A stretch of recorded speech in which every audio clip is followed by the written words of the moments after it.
What's up, Taiwan? I'm Yvonne with 10 minutes of news from here in Taiwan and around the world. Less than 2 weeks ago, President Tsai stepped down as chair of Taiwan's ruling party. Now, her second in command may be eyeing the role. Vice President Lai Ching-te has not ruled out running for a position that could help him become his party's next presidential candidate. Stash Butler has the story. Everywhere he goes, Lai Ching-te gets asked the same question. Taiwan's vice president is seen as the frontrunner for the leadership of the ruling Democratic Progressive Party. The role is up for grabs after President Tsai Ing-wen stepped down in response to a bruising defeat in last month's local elections. Whoever takes over as chair would have a good shot at becoming the party's nominee for president. Tsai Ing-wen has reached her term limit, and the election to replace her is in just over a year. Lai already has the backing of 2 lawmakers. 个人是蛮赞同的，因为这个主席是要承担、要检讨、改进、再出发。我想现在并没有一个确定的答案，不过这个也是赖清德副总统一个责任赞成反对的声音他都听到，他也都了解他必须要做一个综合性的一个思考。But the VP himself says he's still on the fence. In a statement, Lai said he had received encouragement from many people, but some have also expressed reservations. The vice president says he has not yet made a decision about whether to run. The party's interim chair, Chen Chi-mai, is staying out of the discussion. 人选不评论，好不好？因为我要维持选务的公正，也不晓得还有谁要选。 Chen says he wants the next chair in place by mid-January. So the next 6 weeks will decide the party's leadership for the coming year and lay the groundwork for a future without Tsai Ing-wen. Damon Lin and Stash Butler for TaiwanPlus. The U.S. has proposed selling Taiwan up to 100 of its most advanced Patriot missiles. That's according to a Bloomberg report, which cited a U.S. State Department notice about the matter.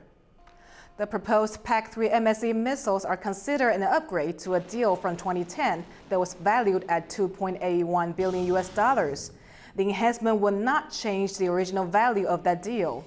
The new missiles are expected to arrive in Taiwan in 2 batches, with the first to be shipped in 2025. Taiwan's Airfares has said it won't comment on the Bloomberg report, adding that the upgrades would proceed according to plan. The factory of Taiwanese semiconductor giant TSMC in the U.S. state of Arizona is gearing up for its tooling ceremony. U.S. President Joe Biden is set to attend the event, which begins the installation of essential chip-making equipment at the under-construction plant. But in Taiwan, the ceremony is refocusing concerns that the U.S. facility could undermine Taiwan's position at the top of the global chip industry. James Chater reports. This is Taiwanese semiconductor giant TSMC's plant in the US state of Arizona. It's about to hold its tool-in ceremony, marking the installation of the facility's first chip-making equipment, and US President Joe Biden is set to attend. The $12 billion Arizona facility is at the heart of Washington's efforts to onshore chip-making capacity, the brains of modern electronics.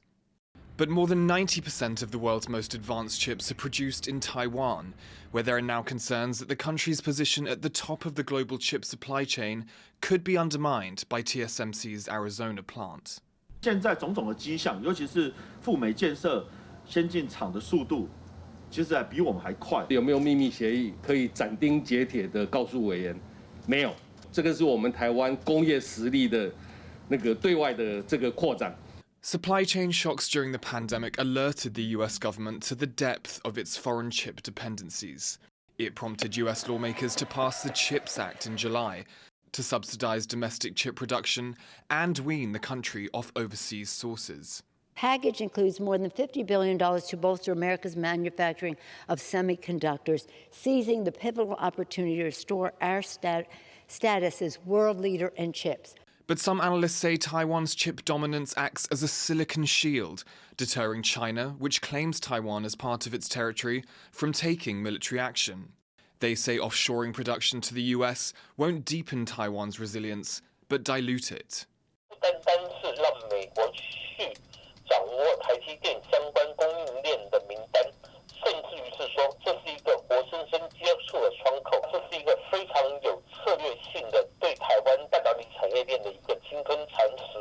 TSMC initially said the Arizona plant would make 5nm chips, a generation behind the most sophisticated now being made in Taiwan. But TSMC founder Morris Chang recently announced that more advanced 3nm chips would also be made in the US. Despite that, Taiwanese officials insist the country's world-leading status is secure. 那台积电也很清楚提到，最先进的一定会在台湾，所以我想，这个趋势这样的情形是不会变的。 The head of Taiwan's Hsinchu Science Park has now announced that TSMC will build a 1nm facility in northern Taiwan. But despite reassurances, the Arizona plant is stoking Taiwanese fears that competitors are chipping away at the country's semiconductor dominance. Karma Xu and James Chater for TaiwanPlus. The leader of a Polish delegation to Taiwan has encouraged Taiwanese chip companies to set up factories in his country. Polish lawmaker Waldemar Andzel is leading a delegation of 8 parliamentarians on a 5-day trip to Taiwan. On Tuesday, they met with President Tsai. Andzel urged closer economic cooperation between the two countries. Taiwan and Poland in September signed a memorandum of understanding on semiconductors and microelectronics.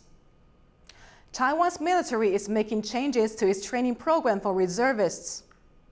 The Ministry of National Defense says that next year's drill will increase the number of training positions to 22,000, up from 15,000. The military also says that it's more than doubling the amount of time reservists spend practicing shooting, as well as increasing the number of rounds they can fire during training. Taiwan's reservists train for 14 days. There have been calls to extend the drills as a country facing growing military pressure from China. Troops from Taiwan and Singapore held joint military drills in southern Taiwan on Tuesday. Parachuters from the two countries practiced jumping from C-130 military cargo planes in the skies above Pingtung County. The exercises are part of annual cooperative drills between Taiwan and Singapore. The two countries have cooperated on defense since the mid-1970s. Thousands of Taiwanese living in China want to come home for Lunar New Year holidays in January, but they could face a roadblock, record high airfares. This may prevent many from being able to celebrate with their family, Bing Wang reports. Taiwanese businessman Xu Zhenwen works in China for most of the year. Along with thousands of people, Xu is planning on returning to Taiwan in January for the Lunar New Year holidays, but he's worried that it could prove difficult. 返乡过节的机票涨得非常的离谱，因为现在可能航班少，因为航点也少。 Round-trip tickets from Shanghai to Taiwan's main international airport could cost up to 70,000 NT dollars or almost 2,300 US dollars. That's just for one economy seat on a flight that's only 2 hours long. Right now, Taiwan only receives around 10 flights from China per day, and ticket prices are soaring at an unprecedented rate. 像北京、上海、厦门跟成都，那会有个状况是，你就这4个航点在飞的时候，第一个班次少。 Taiwan's transport minister says the government will work on adding more flights to lower prices. 因为它航空票价是世界性的，尤其国际的哈，国际的很难，因为你比如说你把它降了，可是北航公司这个不降哈，所以我是觉得这个部分就由他们按照这个量哈来做一些调整。To celebrate with family, as is tradition, thousands of Taiwanese expats are expected to fly home for Lunar New Year holidays next month. But unless ticket costs come down, people may have to make alternative plans or cancel them altogether.